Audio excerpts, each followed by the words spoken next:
नमस्कार, देशोन्नतीमध्ये मी ऐश्वर्या शिंदे आपलं स्वागत करते। बघूया प्रदेशच्या आजच्या टॉप 10 बातम्या। सध्या संपूर्ण जगभरात पॅरिस ऑलिम्पिकच्या चर्चा सुरू आहे। कुठला देश किती पदकं जिंकणार याकडे सर्वांचंच लक्ष लागले। या स्पर्धेत महाराष्ट्र देखील मागे नाही। महाराष्ट्रातून एकूण 5 खेळाडू या स्पर्धेत सहभागी झाले आहेत। विशेष म्हणजे मध्य रेल्वेचे 2 खेळाडू स्वप्नील कुसळे आणि अंकिता ध्यानी या स्पर्धेत सहभागी झाले आहेत। हे दोघेही पुणे आणि मुंबई विभागात कमर्शियल कम तिकीट क्लर्क म्हणून कार्यरत आहेत। उपमुख्यमंत्री अजित पवार यांच्या राष्ट्रवादी काँग्रेसचे आमदार अमोल मिटकरी यांची गाडी मनसेच्या कार्यकर्त्यांनी फोडल्यानंतर मनसे विरुद्ध राष्ट्रवादी असा वाद रंगलाय। या प्रकरणी पोलिसांनी गुन्हाही दाखल केलाय। आमदार अमोल मिटकरी यांनी अकोल्यातील सिव्हिल लाईन पोलिसात घडलेल्या घटनेबाबत जबाब दिला आहे। त्यांनी दिलेल्या फिर्यादीत राज ठाकरेंच्या आदेशानुसारच माझ्यावर हल्ला करण्यात आल्याचे म्हटलंय। तसेच माझ्यावरील हल्ल्याचे मुख्य मास्टरमाइंड हे राज ठाकरेच असल्याचा खळबळजनक आरोप अमोल मिटकरींनी केलाय।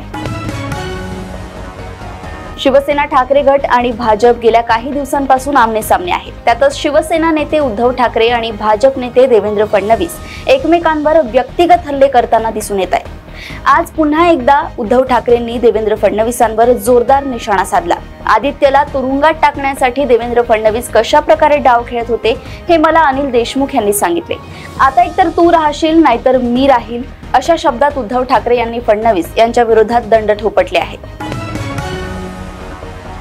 उद्धव ठाकरे यांनी देवेंद्र फडणवीस यांच्या विरुद्ध थेट आरपारची भूमिका घेतल्याने आगामी काळात ठाकरे गट आणि भाजपमधील संघर्ष आणखी तीव्र होण्याची चिन्हे दिसतात। आता एकतर तू राहशील नाहीतर मी राहील अशा शब्दात उद्धव ठाकरे यांनी फडणवीस यांच्या विरोधात दंड ठोपटले आहेत। उद्धव ठाकरेंच्या या इशाऱ्यानंतर भाजपनेही पलटवार केलाय। फडणवीसांच्या 2 शिलेदारांनी ठाकरेंवर निशाणा साधलाय। भाजप आरेला कार्य करेल अशा शब्दात भाजप प्रदेशाध्यक्ष चंद्रशेखर बावनकुळे यांनी प्रत्युत्तर दिलंय, तर सुधीर मुनगंटीवार यांनीही महाभारतातील कौरवाची उपमा दिली आहे। राज्यात विधानसभा निवडणुकांच्या पार्श्वभूमीवर महायुती सरकारकडून विविध प्रकल्प योजना आणल्या जात आहेत। सरकारकडून निर्णयाचा धडाका सुरू आहे। दरम्यान मंगळवारी झालेल्या उद्योग विभागाच्या मंत्रिमंडळ उपसमिती बैठकीत 7 प्रकल्पांसाठी 81,137 कोटी रुपये गुंतवणुकीला मंजुरी देण्यात आली आहे। या प्रकल्पामुळे राज्यातील 20,000 तरुणांच्या हाताला काम मिळणार आहे। 20,000 रोजगार निर्मिती होणार असल्याचं मुख्यमंत्री एकनाथ शिंदे यांनी सांगितलंय। या बैठकीस उपमुख्यमंत्री देवेंद्र फडणवीस, उपमुख्यमंत्री अजित पवार आणि उद्योग मंत्री उदय सामंत उपस्थित होते। जपानच्या टोयोटा किर्लोस्करनं महाराष्ट्रात मोठी गुंतवणूक केली आहे। या माध्यमातून एकट्या छत्रपती संभाजीनगर येथे तब्बल 20,000 कोटींची गुंतवणूक करण्यात आली आहे, ज्यामधून सुमारे 8,000 रोजगार निर्मिती होणार असून मराठवाड्याच्या अर्थकारणाला त्यातून चालना मिळणार आहे। या निमित्ताने देशात ऑटोमोबाईल क्षेत्रात महाराष्ट्राचा वरचष्मा कायम असल्याचे चित्र बघायला मिळतंय। राजू शेट्टी हे सध्या महाराष्ट्रभर दौरा करत आहेत। स्वर्गीय वसंतराव नाईक यांच्या पुण्यतिथीनिमित्त 15 जुलैपासून शेतकऱ्यांचा सातबारा कोरा झाला पाहिजे या मागणीसाठी कर्जमुक्त अभियानाला स्वाभिमानी शेतकरी संघटनेच्या वतीने सुरुवात करण्यात आली आहे। महायुती सरकार असो किंवा महाविकास आघाडी असो, हे दोघेही शेतकरी विरोधी असल्याचे शेट्टी म्हणाले आहे। त्यामुळे येत्या विधानसभा निवडणुकीत राज्यातील सर्वच छोट्या मोठ्या संघटनांना एकत्रित करून नवीन पर्याय उभा करणार असल्याची माहिती स्वाभिमानी शेतकरी संघटनेचे प्रमुख राजू शेट्टी यांनी दिली आहे। गेल्या महिन्याभरापासून चर्चेत असणाऱ्या पूजा खेडकर यांची उमेदवारी यूपीएससीने अखेर रद्द केली आहे। आधी पुणे जिल्हाधिकारी कार्यालयातील गैरवर्तन व त्यानंतर कागदपत्रांमध्ये आढळलेली कथित अनियमितता या पार्श्वभूमीवर पूजा खेडकर यांची उमेदवारी यूपीएससीने रद्द केल्याचं वृत्त आहे। विशेष म्हणजे यापुढे यूपीएससी कडून घेण्यात येणाऱ्या कोणत्याही परीक्षेमध्ये पूजा खेडकर यांना बसता येणार नाही असंही यूपीएससी कडून स्पष्ट झालंय। एकीकडे यूपीएससीने त्यांच्यावर ही कारवाई केली असताना दुसरीकडे पूजा खेडकर यांच्या अटकपूर्व जामीन अर्जावर अद्याप कोर्टाने निर्णय दिला नाही आहे। 18व्या लोकसभेच्या नव्या अर्थसंकल्पावरून सर्व स्तरावरून टीका केली जात आहे।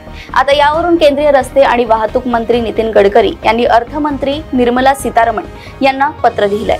नागपूर विभागीय आयुर्विमा महामंडळ कर्मचारी संघटनेने दिलेल्या निवेदनानंतर नितीन गडकरींनी अर्थमंत्र्यांना पत्र लिहिलंय। युनियनने उपस्थित केलेला मुद्दा जीवन आणि वैद्यकीय विमा प्रीमियमवरील जीएसटी मागे घेण्याशी संबंधित आहे। जीवन विमा आणि वैद्यकीय विमा प्रीमियम या दोन्हींवर 18% जीएसटी दर आकारला जातो। जीवन विमा प्रीमियमवर जीएसटी लावणे म्हणजे अनिश्चिततेवर कर आकारणे असं नितीन गडकरी यांनी पत्रात लिहिलंय। राज्यात विधानसभेच्या पार्श्वभूमीवर मराठा आरक्षणाचा तिढा गंभीर स्वरूप घेतानाचे चित्र असताना मराठा आरक्षण आंदोलक मनोज जरांगे यांनी भाजप आमदार प्रवीण दरेकर यांच्यासह फडणवीसांवर जोरदार टीका केली आहे। उपमुख्यमंत्री देवेंद्र फडणवीस यांच्या सांगण्यावरून प्रवीण दरेकरांनी 12 ते 13 संघटना जमा केल्या असा आरोप जरांगे यांनी केलाय। मराठ्यांच्या विरोधात उगाच बोंबलायचं असं त्यांना सांगितलं असं म्हणत जरांगे यांनी दरेकरांवर निशाणा साधला। पुढचे 2-3 दिवस थांबा, सगळ्या स्पर्धा फास्ट होईल असेही ते म्हणाले आहेत। प्रदेशातील अशाच टॉप 10 बातम्या जाणून घेण्यासाठी बघत रहा देशोन्नती आणि अजूनही तुम्ही आमच्या चॅनलला लाईक आणि सबस्क्राईब केले नसेल तर लगेच लाईक आणि सबस्क्राईब करा आणि बघत रहा देशोन्नती। नमस्कार। ठळक घडामोडींसाठी देशोन्नती न्यूज चॅनलला सबस्क्राईब करा आणि बेल आयकॉन प्रेस करा।